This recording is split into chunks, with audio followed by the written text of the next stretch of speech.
On this episode of Pennies Going in Raw, another midweek episode where we go over swings in the current market action. I give you a spelling test, and we do some Q&A. Let's rock.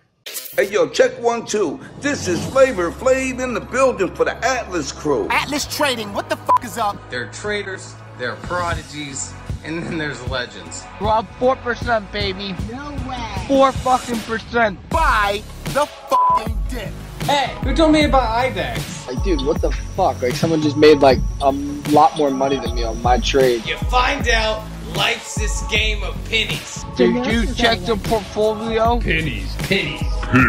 The margin for error is so small. I bet Warren Buffett never did that. And they out there making money right now off of penny stocks. Them two guys is putting in work to make y'all rich. The pennies we need are everywhere around us. Time to think big.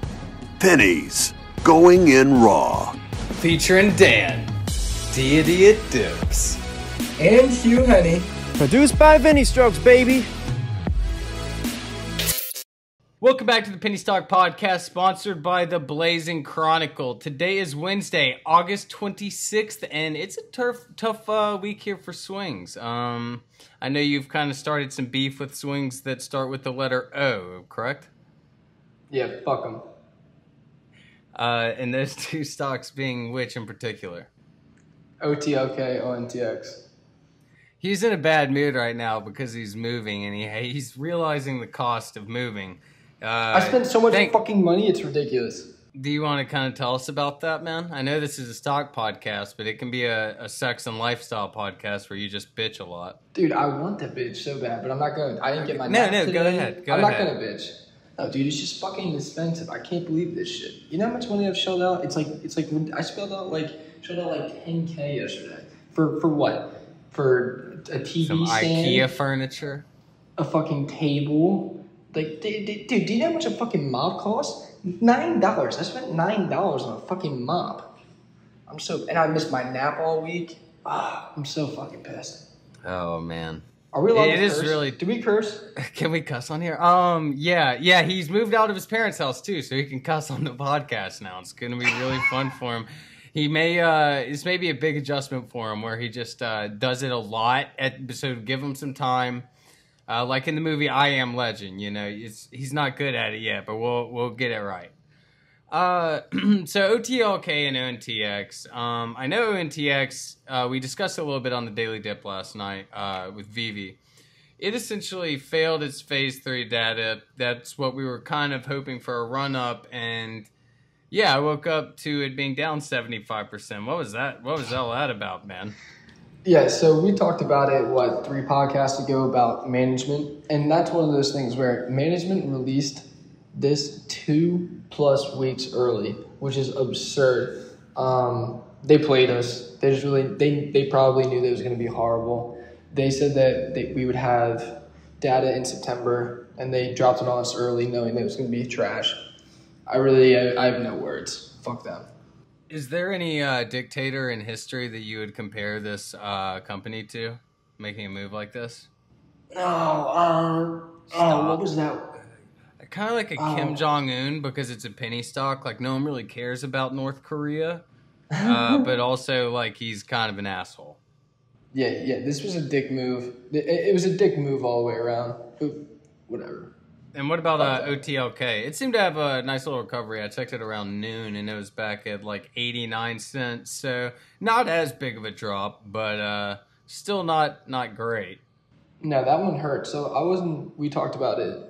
And I wasn't holding everything leading up to it because, as we said, I guess it was 2 weeks ago, that if it was really good news, then it would go 300%. So it was either going to be bank or bankrupt. So it was either going to be 300% or it was going to be it was going to be like $1. And I think that's where it's at right now. And so that's what we said going into it, and that's what we knew. So we did want to see a bigger run up, but that didn't happen. The data, it wasn't failure, but it said that it was comparable to the standard. And the standard's not like, it'd be like walking into a bar and you start talking to a girl and you're like, oh, she's cute, but she's average for here. So it's not like a win, it's not a It's loss. just, it's like going to a college bar, but seeing a girl that you would take home at your hometown, but you know you're in Athens, Georgia this weekend. You're not going home with hometown Hannah. You want to go with Athens Amy. Exactly. And so you end up going home with whatever the girl was from hometown. And and it's not a loss, it's not a win, so you'll take it, but you're not happy about it. You're not putting a notch in the belt for it. No. You're not bragging about that one to Zach. You see your uncle? I thought you were gonna, is that who you brag about your conquests to? Yeah, Zach and PJ. I don't have any friends. Yeah, I just every time I almost get Wade, I DM Incredible Ball. I'm like, dude, it happened again, man. He's like, it'll happen one day, bud.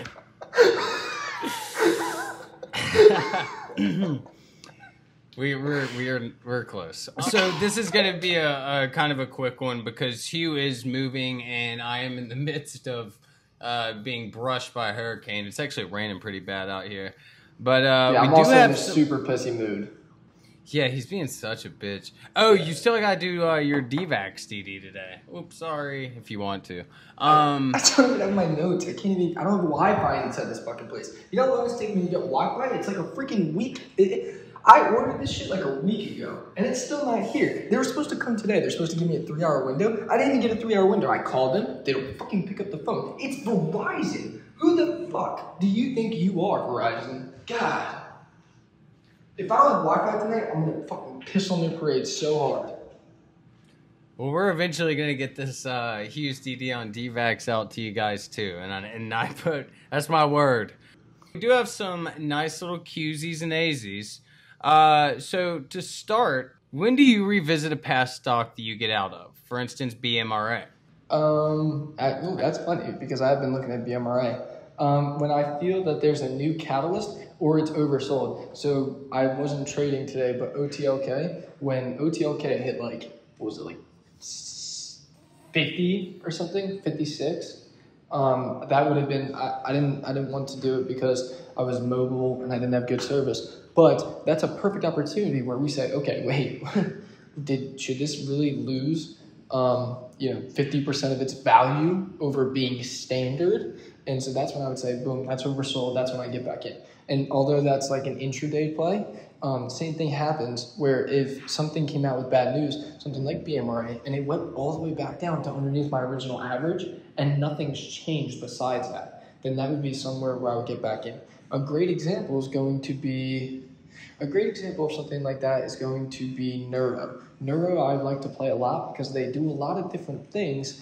Another one's MYO. They do a lot of different things and they have a lot of different catalysts, and I know the company really well. So when I feel like there's a catalyst coming up or I know that the catalyst is coming, then I'll get back in. So again, it doesn't, of course we have tickers that go on the do not trade list, but for the most part, I'll keep recycling tickers maybe once or twice a year if they have enough catalyst. Now, if they don't have catalyst, then I'm not going to, recycle them. But if something, KTOV is a perfect example. By the end of the year, I'll play KTOV again because their CM29 has data due at the end of the year. So that's a perfect example that I don't limit it unless the stock has really screwed me before. But if they keep having catalyst, then I'll keep playing it. Yeah, I think just keeping a good watch list for it and knowing what's going on for it. And it's, again, just knowing, like, the fundamentals. Like you said, on ONTX, they're a scumbag company to him now. Probably won't be playing that one. Yeah, no.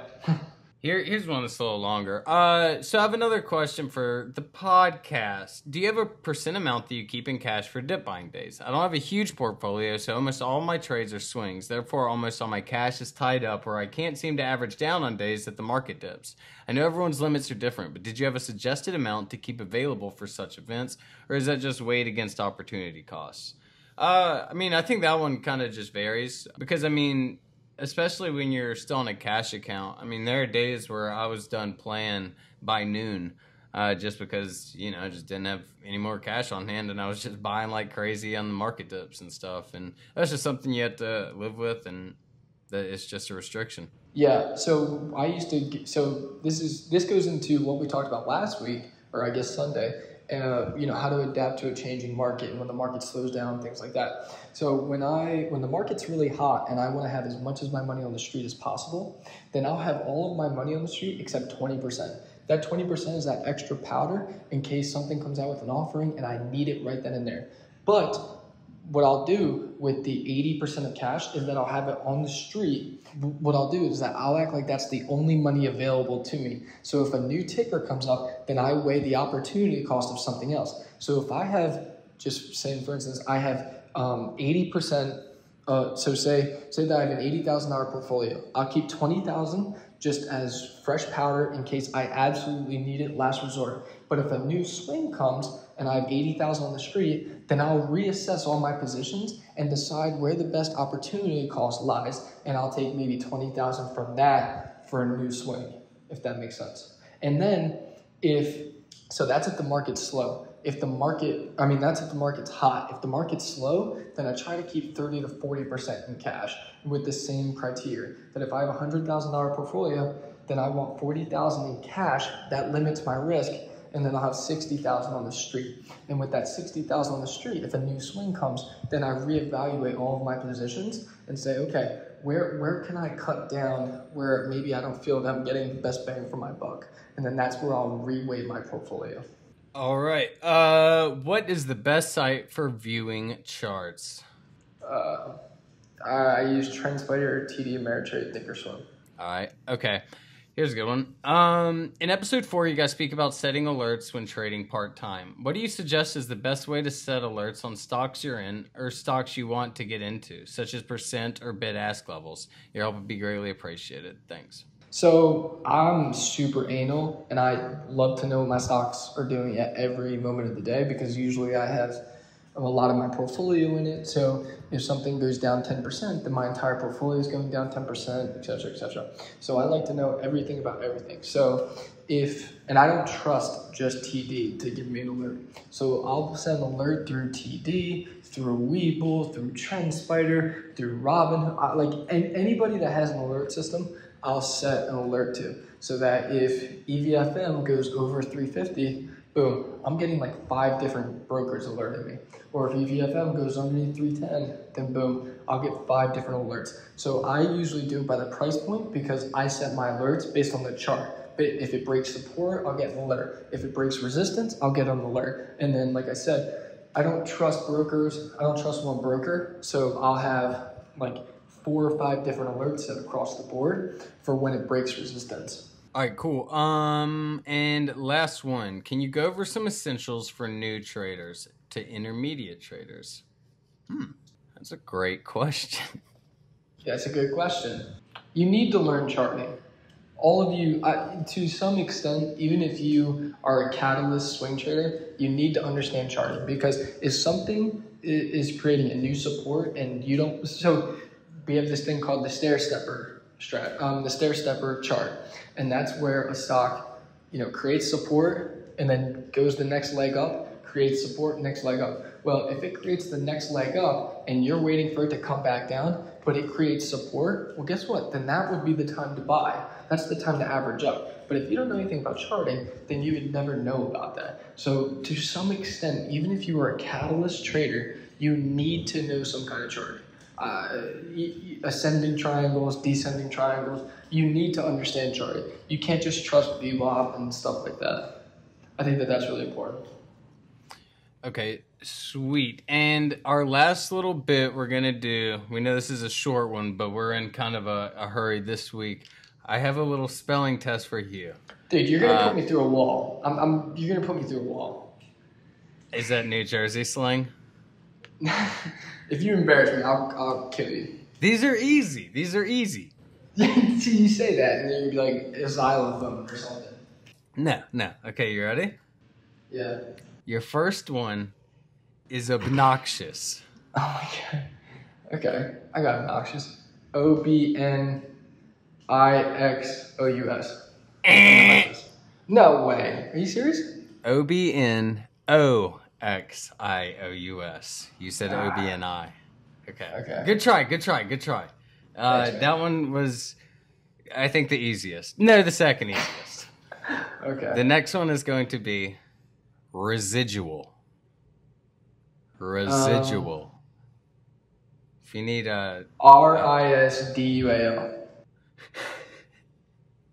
Wait. I want to change it. RISEDUAL. Let me make sure I'm spelling... Okay, no, it is RESIDUAL. Oh, that's fucking bullshit. That's what it said. No, you were using an I the whole time as the first letter. Okay. Yeah, I'm pretty sure I was using a fucking E. Well, it's a good thing it's recorded, so I guess we'll find out later. The next one is amateur. Oh, dude, I ain't no amateur. AMEUTER. Wait. No. I got it. ANATEUR. Wait. Yay! Yeah, no, you got it. I ain't no fucking amateur. Yeah. Okay, this one used to give me trouble all the time. For some reason, my phone would never even autocorrect to it, even though it's very clearly this is what I was spelling. Restaurant. Dude, come on, dude. You know I take the missus to all the restaurants. Okay, well, it's not like they say fucking restaurant on the front. RESTUANT. It's RESTAURANT. That one's tough, so it's okay. What? Yeah, restaurant, right? Yeah, that one's tough. Yeah. Last one, and I would say you've got none right, but you did get one right on your second attempt out of 3 that you tried to respell after you spelled it right. So here's the last one. You ready? Yeah. Caterpillar. Is it caterpillar or caterpillar? I don't know. That's for you to find out. CATERPILLAR. Yeah! Let's go! I ain't no bitch. Wow. Incredible. Yeah. Dude, I will be honest. That was the only one of these that whenever I spelled it on my phone, typing these to myself, it came out wrong, and I had to correct it for me. So shout out to all my dyslexic homies. We will. This is a dyslexic issue now. You have something to blame for it. We will rule the world. Are you actually dyslexic, or are you just including yourself into an actual disabled group? I'm not answering that. People will know. No, I'm not answering that on live podcast. All right. Okay, that's fair. If you just say you're like, hey, we're gonna rule the world as dyslexic people. Are you dyslexic? No answer. Okay, guys. Thanks for listening to this short little pod, and we will see you guys on Sunday. Bang, bang.